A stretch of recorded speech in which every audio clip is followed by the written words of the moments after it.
الحمدللہ نحمده ونستعینه ونستغفره ونؤمن به ونتوکل علیہ ونعوذ باللہ من شرور انفسنا ومن سیئات اعمالنا من يهده الله فلا مضل له ومن يضلل فلا هادي له واشهد ان لا اله الا الله واشهد ان محمدا عبده ورسوله صلی اللہ علیہ وسلم. اما بعد فإن خير الحديث كتاب الله وخير الهدي هدي محمد صلى الله عليه وسلم وشر الأمور محدثاتها وكل محدثة بدعة وكل بدعة ضلالة وكل ضلالة في النار. اما بعد اعوذ بالله السميع العليم من الشيطان الرجيم. هو الذي ارسل رسوله بالهدى ودين الحق لِيُظْهِرَهُ عَلَى الدِّينِ كُلِّهِ. ہر قسم کی تعریفات اللہ مالک الملک کے لیے ہیں جنہوں نے جنات اور انسان کو بنیادی طور پہ اپنی بندگی، اپنی پوجا اور اپنی عبادت کے لیے بنایا ہے. جنات اور انسان کی تخلیق کا حقیقی اور بنیادی مقصد یہی تھا کہ وہ بارگاہ رب العالمین میں آیا کریں، اپنی جبین نیاز کو مالک کائنات کی بارگاہ میں آ کے جھکایا کریں، اپنے دست سوال کو کبریا کی بارگاہ میں آ کے پھیلایا کریں، اپنی کمر کو حالت رکوع میں اس کی بارگاہ میں آ کے ہم کیا کریں، اسی کی تکبیر کے صداؤں کو بلند کیا کریں، اسی کی تحلیل کے آوازوں کو جاگر کیا کریں، اسی کی تسبیح گیت گایا کریں. چنانچہ ارشاد ہوا وما خلقت الجن والانس الا لیعبدون، اور میں نے نہیں بنایا جنات اور انسان کو مگر اپنی پوجا، اپنی بندگی اور اپنی عبادت کے لیے. حمد و ثنا کے بعد عربن گنت اور بے شمار درود و سلام ہوں اس اقدس و مقدس پر کہ جن کا نام نامی اور اسم گرامی محمد کریم صلی اللہ علیہ وآلہ آلہ وصحبہ وبارک وسلم ہے. اللہ رب العزت نے امام الہدیٰ علیہ الصلوۃ والتسلیم کو اہل کائنات کی ہدایت اور ان کی رہنمائی کے لیے مبعوث فرمایا، اور آپ کی ذات بابرکات کے ذریعے اہل کائنات کی ہدایت اور ان کی رہنمائی کا خوب بندوبست فرمایا. اللہ ایسا بنا دیا تھا، اور ان تمام باتوں سے بڑھ کر یہ کہ میرے آقا کی زندگی میں کچھ کتاب حمید کو سید العرب والعجم، امام المتقین والابرار، حضرت اشرف الانبیاء والمرسلین، حضرت خاتم النبیین جناب محمد کریم صلی اللہ علیہ وسلم کے البتر میں نازل فرما دیا تھا. اسی کتاب حمید کے ایک انتہائی فصیح و بلیغ عنوان جس کا تعلق نظام مصطفیٰ کے ساتھ ہے، میں اپنی چند گزارشات کو آپ حضرات کے گوش گزار کرنے کی کوشش کر رہا ہوں. اور بنیادی طور پہ میرا مقصد یہ ہے کہ شبہ کا ازالہ کیا جائے کہ دین فقط فرد کی رہنمائی کے لیے آیا ہے، انفرادی تطہیر اور تزکیے کے لیے آیا ہے، فرد کو نیک، پاک اور پوتر بنانے کے لیے آیا ہے، اور اس کو اللہ تبارک و تعالیٰ سے اس کے ٹوٹے ہوئے تعلق مقصد میں سے ایک مقصد یہ بھی ہے کہ ایک انسان اور ایک فرد کو پکیزہ بنا دیا جائے، صاف کر دیا جائے، ستھرا کر دیا جائے، طاہر بنا دیا جائے، مطہر بنا دیا جائے، گناہوں سے پاک اور صاف کر دیا جائے، اس کے ٹوٹے ہوئے تعلق کو اللہ تبارک و تعالیٰ سے استوار کر دیا جائے، اسے مخلوق کی بندگی سے آزاد فرما کر اسے اللہ کم الحاکمین کی بندگی کا جو ہے اس کو خوگر بنا دیا جائے. یقیناً یہ دین کے مقاصد میں سے ایک مقصد ہے، اور بڑے مقاصد میں سے ایک بڑا مقصد ہے، لیکن فقط دین کا مقصد یہ نہیں ہے، بلکہ دین ریاست کی اصلاح کے لیے بھی آیا، سماج کی اصلاح کے لیے بھی آیا، معاشرت کی اصلاح کے لیے بھی آیا، اور کولیکٹیو زندگی کے اندر جتنے ڈومینز تھے اور جتنے سفیرز تھے، دین نے ہر سفیر کے اندر، ہر ڈومین کے اندر انسانوں کی کامل اور مکمل انداز سے رہنمائی کی ہے. دین کی رہنمائی سے فیض یاب ہونے والا گروہ اور جماعت یقیناً اللہ تبارک و تعالیٰ کے فضل و کرم سے غالب رہتی ہے. وَمَن يَتَوَلَّ اللَّهَ وَرَسُولَهُ وَالَّذِينَ آمَنُوا فَإِنَّ حِزْبَ اللَّهِ هُمُ الْغَالِبُونَ. جو اللہ تبارک و تعالیٰ سے دوستی کرے گا، جو حضرت رسول اللہ صلی اللہ علیہ وسلم سے دوستی کرے گا، جو اہل ایمان سے دوستی کرے گا، تو اللہ تبارک و تعالیٰ حزب اللہ کو ضرور بضرور غالب فرمائیں گے. حزب اللہ دنیا کے اندر مغلوب رہنے کے لیے نہیں آیا، بلکہ غالب رہنے کے لیے آیا ہے. اور اللہ تبارک و تعالیٰ نے اس امر کا اعلان فرما دیا، وعد اللہ الذین آمنوا منکم وعملوا الصالحات لَيَسْتَخْلِفَنَّهُمْ فِي الْأَرْضِ كَمَا اسْتَخْلَفَ الَّذِينَ مِنْ قَبْلِهِمْ وَلَيُمَكِّنَنَّ لَهُمْ دِينَهُمُ الَّذِي ارْتَضَىٰ لَهُمْ وَلَيُبَدِّلَنَّهُمْ مِن بَعْدِ خَوْفِهِمْ أَمْنًا. اللہ کا وعدہ ہے ایمان لانے والوں کے ساتھ اور عمل صالح کرنے والوں کے ساتھ کہ اللہ تبارک و تعالیٰ ان کو زمین پہ خلافت ضرور دے گا، جس طرح اللہ تبارک و تعالیٰ نے ان سے قبل لوگوں کو زمین کے پر خلافت عطا فرما دی. اللہ تبارک و تعالی ان کے لیے زمین میں تمکن کو ہموار فرمائے گا اور ان کے لیے جو ہے ایسے دین کو عطا فرمائے گا جس کے نتیجے کے اندر ان کا امن جو ہے وہ بحال ہو جائے گا اور ان سے خوف کو دور کر دیا جائے گا۔ حضرات گرامی قدر، صحابہ کرام رضوان اللہ علیہ مجمعین کی ابتدائی زندگی، اس کے اندر جارحیت تھی کفار کی طرف سے، اس کے اندر حملے تھے کفار کی طرف سے، کہیں بدر تھا، کہیں احد تھا، کہیں احزاب تھا، کہیں کوئی مارکا کہیں کوئی مارکا۔ ان مارکوں کے اندر صحابہ کرام رضوان اللہ علیہ مجمعین پہ جنگوں کو مسلط کیا گیا، خوف کو مسلط کیا گیا اور ان کو زمین کے اوپر ان کو پر تنگ کرنے کی جستجو کی گئی، لیکن اللہ تبارک و تعالیٰ نے اس دین کی برکت کے ساتھ زمین کو ان کے لیے کشادہ فرما دیا، زمین کے سینے کے اوپر ان کو غالب فرما دیا اور زمین کے اوپر سے ہر قسم کی مسکنت کو دور فرما کر، ہر قسم کی محرومیوں کو دور فرما کر، ہر قسم کی تنگی کو دور فرما کر ان کو زمین کا نگہبان بنا دیا، زمین کا نگران بنا دیا، زمین کا اللہ تبارک و تعالیٰ نے ان کو حاکم بنا دیا۔ یہ کیوں کر ہوا؟ اللہ تبارک و تعالیٰ نے اس امر کا اعلان فرما دیا، وعد اللہ الذین آمنوا منکم وعملوا الصالحات لَيَسْتَخْلِفَنَّهُمْ فِي الْأَرْضِ كَمَا اسْتَخْلَفَ الَّذِينَ مِن قَبْلِهِمْ، کہ اللہ تبارک و تعالیٰ کا وعدہ ہے جس کو اللہ تبارک و تعالیٰ پورا فرمائے گا اہل ایمان کے ساتھ اور عمل صالح کرنے والوں کے ساتھ، اور اللہ تبارک و تعالیٰ نے اس وعدے کو پورا فرما دیا۔ حضرت رسول اللہ صلی اللہ علیہ وسلم کے ہین حیات ہی دین کو پوری طرح غالب فرما دیا، جزیرت العرب میں دین کو غالب فرما دیا، یمن میں دین کو غالب فرما دیا۔ حضرات گرامی قدر، عہد صدیقی میں، عہد فاروقی میں، عہد عثمانی میں، عہد علوی کے اندر دین کی وسعت کا عالم یہ تھا کہ رومت الکبریٰ مٹ چکا تھا، کسریٰ کے آتش قدح بجھ چکے تھے، مصر کے اوپر بھی اللہ تبارک و تعالیٰ نے دین کے جھنڈوں کو لہرا دیا۔ حضرات گرامی قدر، کابل اور خراسان تک اسلام کی فوجوں کو داخل فرما دیا۔ حضرات گرامی قدر، یہ فقط تدبیر کی قوت نہیں تھی، یہ فقط حکمت عملی کی قوت نہیں تھی، یہ فقط سٹریٹجی کی قوت نہیں تھی، بلکہ اس کے پس منظر کے اندر اللہ تبارک و تعالیٰ کی وہ غیبی مدد تھی جس کے ذریعے اللہ تبارک و تعالیٰ اپنے مومن اور مسلمان بندوں کی مدد فرماتے ہیں کہ اللہ تبارک و تعالیٰ نے خود اس امر کا اعلان فرما دیا، کان حقا علینا نصر المومنین، کہ میرے پر یہ ذمہ داری ہے کہ میں نے اہل ایمان کی مدد ضرور کرنی ہے۔ حضرات گرامی قدر، اللہ تبارک و تعالیٰ نے اہل ایمان کی مدد کو اپنے ذمے حق کے طور پر جو ہے لاگو فرما دیا ہے، خود اپنے ذمے لے لیا ہے۔ چنانچہ اللہ تبارک و تعالیٰ اہل ایمان کو غالب فرماتے رہے اور ان کے دشمنوں کو ان کے مقابلے میں مغلوب فرماتے رہے۔ حضرات گرامی قدر، حضرت رسول اللہ صلی اللہ علیہ وسلم نے جو نظام عطا فرمایا، جس نے صحابہ کرام رضوان اللہ علیہ مجمعین کو عہد کے جمی معاشروں کے پر غالب فرما دیا، بنیادی طور کے پر اس کی کیا اکائیاں تھیں، اس کے کیا حد و حال تھے، اس ضمن کے اندر کئی گزارشات کو میں آپ حضرات کے گوش گزار کر چکا ہوں اور اس بات کو آپ کو بیان کر چکا ہوں کہ حضرت رسول اللہ صلی اللہ علیہ وسلم جو دین حنیف لے کے آئے تھے، جو دین متین لے کے آئے تھے، اگرچہ اس کا مقصد انسانوں کو فلاح دینا، اس کی بہبود کے لیے کوشش کرنا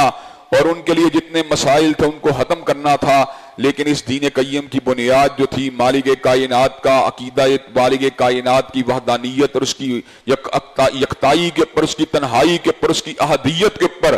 اس کی وحدانیت کے اوپر ایمان لانا تھا، اور حضرت رسول اللہ صلی اللہ علیہ وسلم نے اس پیغام کو کما حق لوگوں کے سامنے رکھ دیا اور اپنی پوری کی پوری زندگی کی جدوجہد کو اس حوالے سے آپ نے جو تھا وقف فرما دیا، اپنی توانائیوں کو صرف فرما دیا، اپنی محنتوں کو صرف فرما دیا، اپنی ہمتوں کو صرف فرما دیا۔ آپ کے سامنے خزانوں کو ڈالنے کی باتیں کی گئیں، لیکن حضور علیہ السلام نے ہر پیشکش کو ٹکرا دیا اور اس امر کا اعلان فرما دیا، اگر میرے ہاتھ میں ایک ہاتھ میں سورج کو رکھ دیا جائے اور دوسرے ہاتھ میں چاند کو بھی رکھ دیا جائے تو اس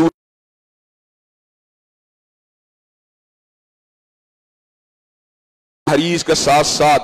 حضور علیہ السلام کو جو تھا ابتلاؤں کے اندر بھی مبتلا کرنے کی جسارت کی گئی اور آپ کے اوپر جو تھا ہر طرح کے ظلم و ستم کے پہاڑوں کو توڑا گیا، آپ کے گلو اتھر میں چادر کو ڈال کے بھینچا گیا، حالت نماز کے اندر آپ کی نماز کو مشکل بنانے کے لیے آپ کے اوپر بوجھوں کو لادا گیا۔ ننھی فاطمہ آتی اس بوجھ کو اٹھاتی، کیا اذیت دی ہے میرے بابا نے، ان کو کیا تکلیف دی ہے، میرے بابا کی ایک ہی دعوت ہے، میرے بابا کا ایک ہی پیغام ہے، آپ اللہ کی تنہائی کی بات کرتے ہیں، اللہ کی وحدانیت کی بات کرتے ہیں، اللہ کی یکتائی کی بات کرتے ہیں۔ اسی دعوت توحید کے لیے حضرت رسول اللہ صلی اللہ علیہ وسلم نے شیب ابی طالب کی گھاٹی میں محصور ہونا گوارا کر لیا، اور اسی دعوت توحید کے لیے آپ نے سرزمین مکہ کو خیر بات کہنا گوارا کر لیا. اسی دعوت توحید کے لیے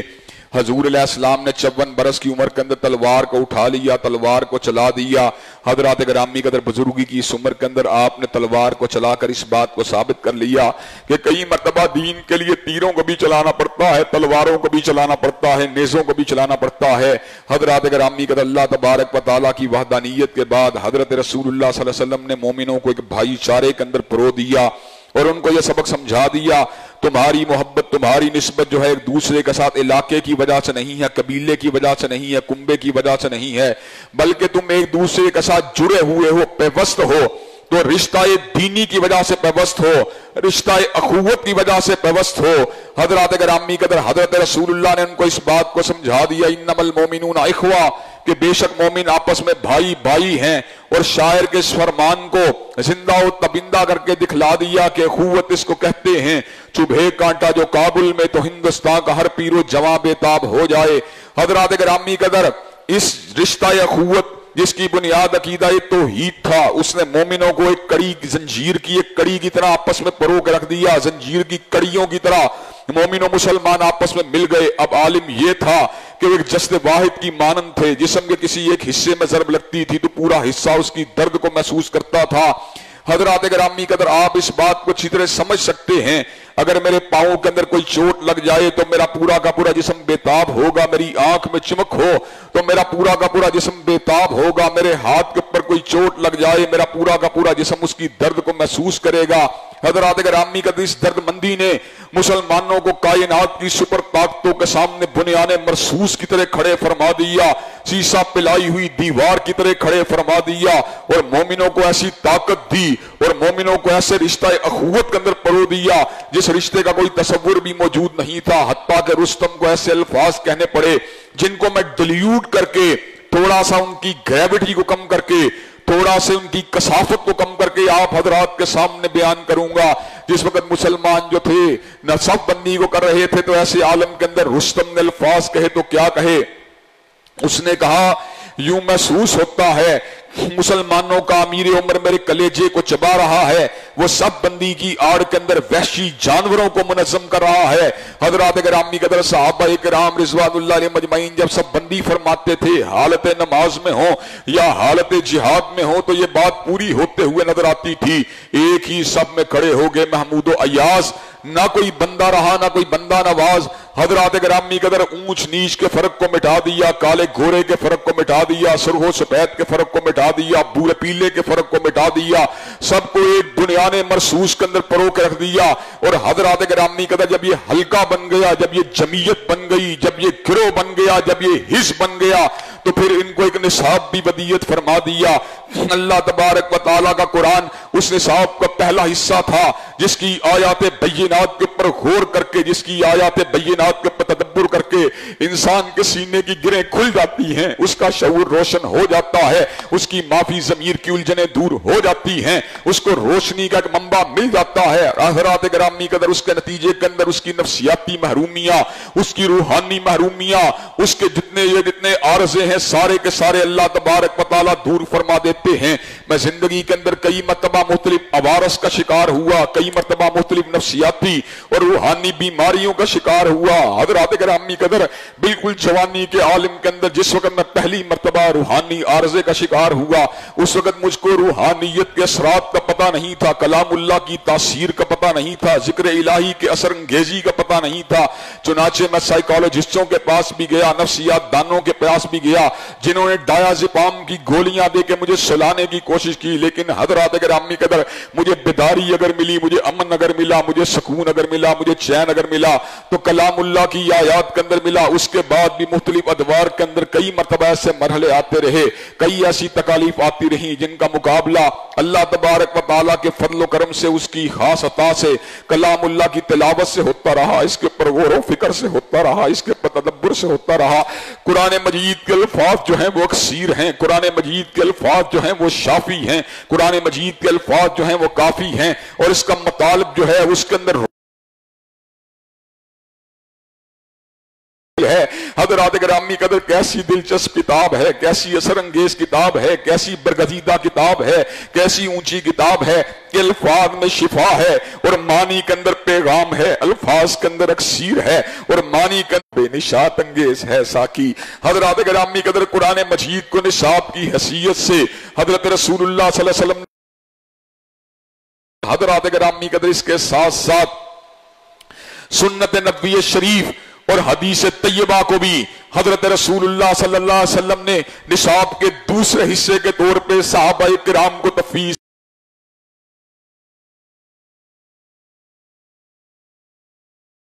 آیات بینات کو تحریر فرماتے رہے، اس کی آیات بینات کا ورد فرماتے رہے، اس کی آیات بینات پہ غور و فکر فرماتے رہے۔ حضرات گرامی قدر وہیں پر اس کے مطالب کو سمجھنے کے لیے، اس کے مفاہیم کو سمجھنے کے لیے اور اس کے اس مطلب کو سمجھنے کے لیے جو منشا الہی کے ساتھ عین مطابقت رکھتا تھا، حدیث طیبہ کے ساتھ بھی مضبوط تمسک کو اختیار کرتے رہے۔ حضرات گرامی قدر قرآن مجید اپنے الفاظ کے اعتبار سے فصاحت کا ایک عظیم الشان شاہکار تھا، اس کے اندر بلاغت تھی، اس کے اندر معنی کا ایک سمندر تھا، اس کے اندر مطالب کا ایک خزانہ تھا، اس میں جوہر نابدار چھپے ہوئے تھے حضرات گرامی قدر، لیکن اس کے مفہوم کو متعین کرنے کے لیے ایک رہنما کی ضرورت تھی، ایک مقتدا کو ضرورت تھی، ایک پیشوا کو کی ضرورت تھی، جس مقتدا جس پیشوا کو اللہ تبارک و تعالیٰ نے حضرت رسول اللہ صلی اللہ علیہ وسلم کی سراپا عالی کی شکل کے اندر مبعوث فرما دیا۔ حضرات گرامی قدر اس امر کا اعلان فرما دیا، وَأَنزَلْنَا إِلَيْكَ الذِّكْرَ لِتُبَيِّنَ لِلنَّاسِ مَا نُزِّلَ إِلَيْهِمْ،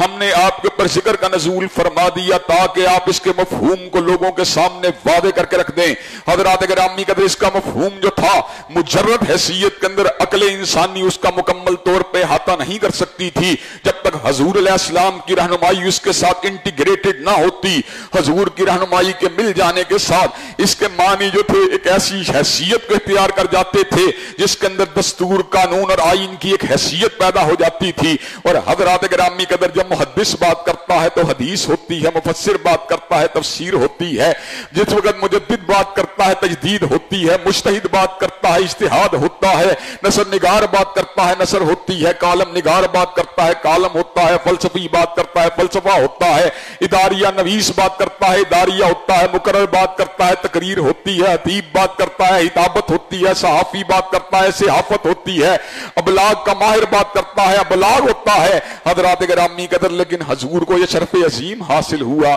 کہ ہر لفظ شریعت بنیا جب نبی نے زبان ہلائی۔ جس وقت حضرت رسول اللہ صلی اللہ علیہ وسلم کے لبھائے مبارکہ سے کوئی الفاظ نکلتے تھے وہ آئین ہوتے تھے، وہ قانون ہوتے تھے، وہ شریعت ہوتے تھے، وہ حرف آہر ہوتے تھے، ان کے اندر ایک کنکریٹ ریالٹی ہوتی تھی جس کنکریٹ ریالٹی کو دنیا کی کوئی طاقت ڈینائی نہیں کر سکتی۔ لیکن اس کنکریٹ ریالٹی کو سپرسیڈ انسان جب کرتا ہے جب اس کی خواہشات اس کے اوپر غالب آ جاتی ہیں، جس وقت جو ہے وہ راہ ہدایت کو چھوڑنے کا ارادہ کر لیتا ہے، جب وہ گمراہی کا راہی بن جاتا ہے۔ حضرات گرامی قدر وگرنہ مومن و مسلمان کو اس بات کا علم ہوتا ہے وَمَن يُطِعِ الرَّسُولَ فَقَدْ أَطَاعَ اللَّهَ، جس نے حتیب کی بات کو مانا اس نے حتیب کی بات کو مانا ہے، جس نے ادیب کی بات کو مانا اس نے ادیب کی بات کو مانا ہے، جس نے عالم کی بات کو مانا اس نے عالم کی بات کو مانا ہے، جس نے امام کی بات کو مانا اس نے امام کی بات کو مانا ہے، جس نے فقیہ کی بات کو مانا اس نے فقیہ کی بات کو مانا ہے۔ لیکن ایک ہی وجود ہے جس نے اس کی بات کو مانا، اس نے فقط اس کی بات کو نہیں مانا بلکہ پروردگار عالم کی بات کو مانا ہے۔ حضرات گرامی قدر من یطع الرسول فقد اطاع اللہ، اس لیے کہ حضرت رسول اللہ اپنی مرضی کے ساتھ کلام نہیں کرتے تھے، وہ تو مالک کائنات کی وحی اور اس کی جبریل امین کی، اس کے بھیجے ہوئے فرشتے جبریل امین کی آمد و رفت کی وجہ سے کلام کرتے تھے۔ اللہ تبارک و تعالیٰ کی ذات بھی غلطی سے پاک ہے، علمھا عند ربی فی کتاب لا یضل ربی ولا ینسیٰ، نہ کبھی میرا رب بھولا ہے نہ کبھی بھٹکا ہے۔ اور حضرات گرامی قدر اللہ کے تلمیذ رشید حضور علیہ السلام کی ذات بھی غلطی سے پاک ہے۔ وما ینطق عن الہویٰ ان ھو الا وحی یوحیٰ، کہ ہر شخص غلطی کھاتا ہے، ہر شخص کو ٹھوکر لگتی ہے، لیکن معصوم عن الخطا، رب نے اگر کسی کو بنایا ہے تنہا آمینہ کے لال کو بنایا ہے۔ حضور علیہ السلام نے پھر نصاب تعلیم کو متعین فرما دیا، اللہ تبارک و تعالیٰ کے جتنے احکامات تھے ان کے پر عمل کر کے بتلا دیا۔ چنانچہ میں کئی مرتبہ یہ بات کہا کرتا ہوں کہ قادیانیوں کے نزدیک قرآن ناطق غلام محمد قادیانی کی ذات ہے، اور آگاہانیوں کے نزدیک قرآن ناطق آگاہان کی ذات ہے۔ علماء احناف کے نزدیک قرآن مجید کی حتمی تعبیر علماء احناف کی شروحات ہیں، شوافع کے نزدیک حضرت شافعی کی بات حجت ہے، اور حنابلہ کے نزدیک احمد ابن حنبل کی بات حجت ہے، شیعہ کے نزدیک حضرت جعفر کی بات حجت ہے۔ لیکن اہل الحدیث کا نظریہ کیا ہے؟ قرآن ناطق اگر کسی کا نام ہے تنہا آمینہ کے لال کا نام ہے، قرآن ناطق اگر کسی کا نام ہے تنہا حضور علیہ السلام کی ذات اقدس کا نام ہے۔ آپ چلتا پھرتا قرآن تھے، آپ کا ہلاک بھی قرآن تھا، آپ کی زبان بھی قرآن تھی، آپ کا انداز بھی قرآن تھا، آپ کا جہاد بھی قرآن تھا، آپ کی نماز بھی قرآن تھی، آپ کا روزہ بھی قرآن تھا، آپ کامل مطابقت، آپ ان چیزوں کے اوپر جو تھے کامل طور کے اوپر جو تھے عمل پیرا ہونے والے تھے۔ جو احکامات الہی اللہ تبارک و تعالیٰ نے شریعت میں بیان فرما دیے، جن کا نزول قرآن میں بیان فرما دیا، حضور علیہ السلام نے ان پر عمل کر کے بتلا دیا، اور لوگوں کو یہ بات سمجھا دی، لوگوں کو یہ بات بتلا دی کہ حضور کی بات حرف آخر ہے، حضور کی بات حجت ہے، حضور کی بات دلیل ہے، حضور کی بات آئین ہے، حضور کی بات قانون ہے۔ حضرات گرامی قدر صحابہ کرام رضوان اللہ علیہ مجمعین میں سے کئی ہستیاں ایسی تھی اور کئی وجود ایسے تھے جنہوں نے اپنے آپ کو تعلیم حدیث کے لیے وقف فرما دیا تاکہ قرآن مجید کے حقیقی ابلاغ کو اور حقیقی پیغام کو امت تک منتقل کر دیا جائے، اور تنہا قرآن مجید کی آئندہ آنے والی نسلوں میں بات کرنے والے فتنوں سے ان کو محفوظ و مامون کر دیا جائے۔ کہ حضرات گرامی قدر میں نے گزشتہ خطبات جمعہ میں آپ حضرات کے سامنے اس بات کو بیان کیا تھا کہ غلام احمد پرویز جیسے، راشد الخلیفہ جیسے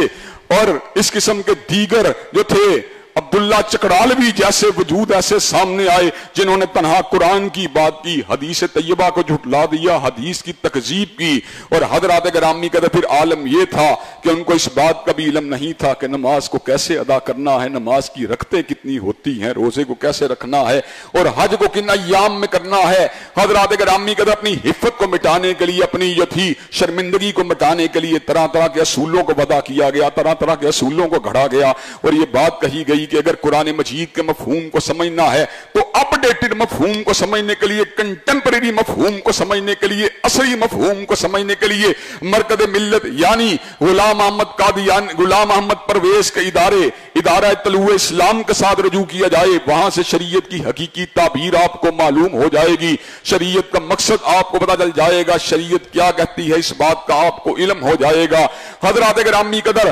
غلام احمد پرویز نے اس حوالے سے لوگوں کی رہنمائی اپنی دانست میں کرنے کے لیے 9 جلدوں کے پر اپنی ایک تفسیر کو لکھ دیا۔ ایک حضرت رسول اللہ کا محب اٹھا، ایک حضرت رسول اللہ کا پروانہ اٹھا، ایک حضور علیہ السلام سے محبت کرنے والا خیر البشر کا جانثار اٹھا، اور اس نے یہ بات کہی، غلام احمد پرویز کو اس نے یہ بات لکھی کہ میں نے تنہا قرآن مجید کے آپ کے دعوے پہ غور کیا، آپ کے جو تھا آپ کے بیانیے پہ غور کیا، آپ کے نریٹو پہ غور کیا، اور میں نے اس بات کا غور و فکر کرنے کے بعد سوچا شاید تنہا قرآن مجید کا عمل کرنے کے لیے ہمیں مزید کسی سہارے کی ضرورت نہیں، لیکن قرآن مجید کی ابلاغ سے گزرتے ہوئے، قرآن مجید کی فصاحت سے گزرتے ہوئے، قرآن مجید کی بلاغت سے گزرتے ہوئے، قرآن مجید کی دقیق بحثوں سے گزرتے ہوئے، قرآن مجید کے ہیرے جواہرات اور سونے چاندی جیسے مضامین سے گزرتے ہوئے، حضرات گرامی قدر ہمیں اس بات کا پھر اندازہ ہوا کہ قرآن مجید کے کئی مقام ایسے تھے جہاں پر ہمیں ایک رہنمائی کی ضرورت تھی، جہاں پر ہمیں گائیڈ کی ضرورت تھی۔ حضرات گرامی کا پھر اس گائیڈنس کے اصول کے لیے جب ہم نے آپ کے دعوے والے ادارے سے رابطہ کیا، انہوں نے آپ کی 9 جلدوں کے پر اپنی تفسیر کو پیش کر دیا کہ اگر آپ قرآن مجید کو اکیلے سمجھنا چاہتے ہیں 9 جلدوں والی تفسیر کا مطالعہ کیجئے۔ حضرات گرامی کا پھر بات سمجھ میں آئی کہ قرآن مجید کو سمجھنے کے لیے پھر تفسیر کی ضرورت ہے، تو میں نے فیصلہ کیا 9 جلدوں کے پر مبنی آپ کی تفسیر کے پر عمل کرنے کی بجائے سیاہ ستہ کے پر کیوں عمل نہ کر لیا جائے، حضور کی 6 حدیثوں کی کتابوں کے پر کیوں عمل نہ کر لیا جائے۔ حضرات گرامی قدر حضرت رسول اللہ صلی اللہ علیہ وسلم جو نصاب عطا فرما کے گئے قرآن مجید کی شکل میں، سنت نبوی شریف کی شکل میں، یہ نصاب ایک حیات آفرین نصاب تھا، یہ زندہ کر دینے والا نصاب تھا۔ حضرات گرامی قدر آج بھی اگر کوئی انسان زندہ ہونا چاہتا ہے، آج بھی کوئی انسان روحانی حیات پانا چاہتا ہے، آج بھی کوئی انسان ڈپریشن اور غموں کا مقابلہ کرنا چاہتا ہے، آج بھی اگر کوئی انسان بے قراری کی دلدل سے باہر نکلنا چاہتا ہے، آج بھی کوئی انسان روحانی اور ذاتی سردگی سے باہر آنا چاہتا ہے، اس کے پاس ایک ہی راستہ ہے، قرآن کا راستہ، سنت نبوی شریف کا راستہ۔ حضرات گرامی قدر سنت نبوی شریف کا تمسک آپ کے وجود کے اندر سے جتنے بہارات ہیں ان کو اڑا کے باہر پھینک دے گا، آپ کے اندر جتنی گندگی ہے اس کو آپ سے دور کر دے گا۔ حضرات گرامی قدر اس لیے کہ اللہ نے خود اس امر کا اعلان فرما دیا، یحل لهم الطیبات ویحرم علیہم الخبائث، یحل لهم الطیبات ویحرم علیہم الخبائث ویضع عنہم اصرہم والاغلال التی کانت علیہم۔ وہ حضور علیہ السلام کی ذات ایسی ہے، یحل لهم الطیبات، جس نے طیب چیزوں کو حلال فرما دیا، ویحرم علیہم الخبائث، جس نے خبیث چیزوں کو حرام فرما دیا، ویضع عنہم اصرہم والاغلال التی کانت علیہم، اور جس نے جاہلیت کے بوجھوں کو اور جاہلیت کے توقوں کو اتار کے پرے پھینک دیا۔ حضرات گرامی قدر انسانوں کو عمل نہیں مل سکتا، انسانوں کو چین نہیں مل سکتا، روحوں کو کشادگی نہیں مل سکتی، روحوں کو شادابی نہیں مل سکتی۔ روحوں کی شادابی کا ایک ہی راستہ ہے، کتاب اللہ کا راستہ ہے، سنت نبی شریف کا راستہ ہے۔ حضرات گرامی قدر اللہ کی کتاب کو، حضرت رسول اللہ کی سنت کو پڑھنے ہی کے بعد منزل مل سکتی ہے۔ حضرات گرامی قدر حضور علیہ السلام نے ایک تو نصاب دیا اور اس کے بعد اس نصاب کو پھر امپلیمنٹ بھی سوسائٹی کے اندر کیا۔ اس کی امپلیمنٹیشن کے بنیادی طور کے پر کیا وہ حال تھے، وہ کون کون سے پیرامیٹرز تھے جن کو حضور علیہ السلام نے معاشرے میں نافذ فرما دیا۔ جرائم کے گلے کو گھونٹنے سے قبل اور معاشرے کے اندر موجود فساد کے خاتمے سے قبل حضرت رسول اللہ صلی اللہ علیہ وسلم نے بعض اہم عبادات کی ترغیب دی امت کو، جن میں سے پہلا رکن، جس میں پہلا رکن شہادتین کے بعد اسلام کا دوسرا عظیم الشان رکن جو تھا وہ نماز تھا، اور نماز کے ساتھ ساتھ آپ نے زکوٰۃ کا حکم دیا۔ حضرات گرامی قدر نماز میں اللہ تبارک و تعالیٰ نے ایک ایسی اثر انگیزی پیدا کی تھی، ایک ایسی اثر آفرینی پیدا کی تھی، ایک ایسی سحر انگیزی پیدا کی تھی کہ 5 مرتبہ باوضو ہو کر اور 5 مرتبہ اپنے اعضاء کو دھو کر اور 5 مرتبہ اپنی آنکھوں کو دھو کر اور 5 مرتبہ اپنے چہروں کو دھو کر اور 5 مرتبہ اپنے ہاتھوں کو دھو کر اور 5 مرتبہ اپنے قدموں کو دھو کر انسان پاک صاف اور پوتر ہو کر جب اللہ تبارک و تعالیٰ کی بارگاہ میں حاضر ہوتا تھا، اس کو یہ بات سمجھ میں آ جاتی تھی کہ اگر میں گناہگار ہوں گا، اگر میں اللہ تبارک و تعالیٰ کا نافرمان ہوں گا، فجر کے بعد میں کس منہ سے ظہر کے وقت اس کی بارگاہ میں حاضر ہوں گا۔ اس کو پتا تھا مجھے حی علی الصلاۃ نے بلایا ہے، مجھے حی علی الفلاح نے بلایا ہے۔ اگر میں ظہر کے بعد گناہگار ہو گیا، میں عصر کے وقت کس منہ سے پروردگار کے پاس جاؤں گا۔ اس کو یہ بات سمجھ میں آ گئی، اگر میں نے عصر کے وقت گناہ کیا تو میں مغرب کے وقت کس انداز میں مالک کائنات کے پاس حاضر ہوں گا، اور مغرب کے وقت گناہ کیا تو عشاء کے کس انداز میں مالک کے پاس حاضر ہوں گا۔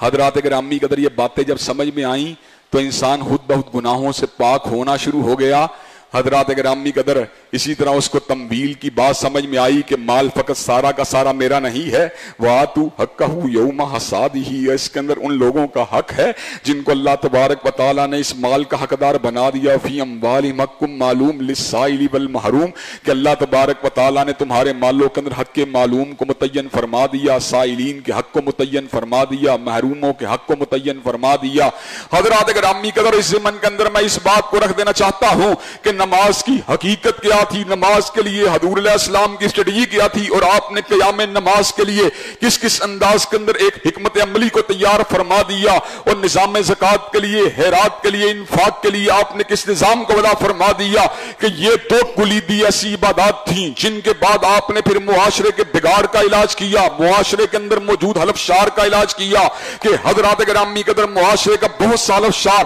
فقط 2 ہی عبادتوں کے قیام سے مٹ جانے والا تھا، فقط نماز کے قیام سے، فقط زکوٰۃ کے قیام سے یہ چیزیں ختم ہو جانے والی تھیں۔ حضرات گرامی قدر حضرت رسول اللہ صلی اللہ علیہ وسلم نے چیزوں کو کیسے قائم کیا، اس حوالے سے اپنی گزارشات کو آپ حضرات کے آئندہ خطبات جمعہ میں گوش گدار کیا جائے گا۔ اللہ تبارک و تعالیٰ سے دعا ہے اللہ تبارک و تعالیٰ ہم سب کو صحیح معنوں میں کتاب اللہ اور سنت نبوی شریف پہ چلنے کی توفیق دے، اور نظام مصطفیٰ کے عظیم الشان نظام سے فیض یاب ہونے کی توفیق دے۔ وآخر دعوانا الحمدللہ رب العالمین۔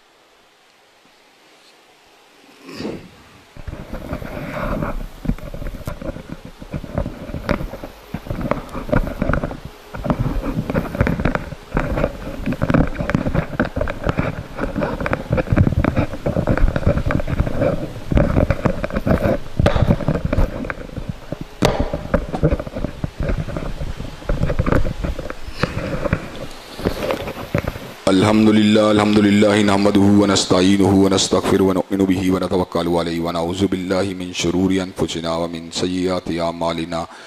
من يهده الله فلا مضل له ومن يضلل فلا هادي له واشهد ان لا اله الا الله واشهد ان محمدا عبده ورسوله صلی اللہ علیہ وسلم اما بعد فإن خير الحديث كتاب الله وخير الهدي هدي محمد صلی اللہ علیہ وسلم وشر الامور محدثاتها وكل محدثة بدعة وكل بدعة ضلالة وكل ضلالة في النار۔ حضرات گرامی قدر، حضرت رسول اللہ صلی اللہ علیہ وسلم کائنات کے لوگوں کے لیے بہت کچھ لے کے آئے۔ آپ نے جہاں پر انفرادی اصلاح کے عظیم الشان فریضے کو انجام دیا، وہاں پر آپ نے کولیکٹیو اصلاح کے فریضے کو بھی احسن طریقے سے انجام دے دیا، اور لوگوں کو سیدھے راستے پر گائیڈ کرنے کے لیے آپ نے بہت سی اہم باتوں میں ان کی رہنمائی کی۔ پہلی بات، آپ نے اللہ کی وحدانیت کا درس دیا، اس کی یکتائی، اس کی تنہائی کا درس دیا، اور اس کے بعد آپ نے امت واحدہ کو رشتہ اخوت کے اندر پرو دیا، اور اس کے بعد آپ نے ان کو نصاب تعلیم کا پتہ دیا، کتاب اللہ کا پتہ دیا، سنت نبوی شریف کا پتہ دیا، اور اس کے ساتھ ساتھ حضرت رسول اللہ صلی اللہ علیہ وسلم نے اس نظام حیات آفرین کے قیام کے حوالے سے جن چیزوں کو پریکٹیکلی امپلیمنٹ فرما دیا، ان چیزوں کو میں نے آپ حضرات کے گوش گزار کرنا شروع کیا ہے۔ حضرات گرامی قدر، اس کے ساتھ ساتھ میں آپ کی توجہ کو اس سمت مبذول کروانا چاہوں گا کہ پنجاب اسمبلی نے قرارداد پاس کی ہے کہ مختلف سرکاری بلڈنگوں کے اندر اور اضلاع کے داخلی خارجی راستوں کے اندر ختم نبوت سے متعلق لٹریچر کو لکھ کے آویزاں کیا جائے گا، تاکہ لوگوں کی توجہ اس طرح ملتفت کروائی جائے کہ ختم نبوت کا عقیدہ کتنا عظیم الشان اور کتنا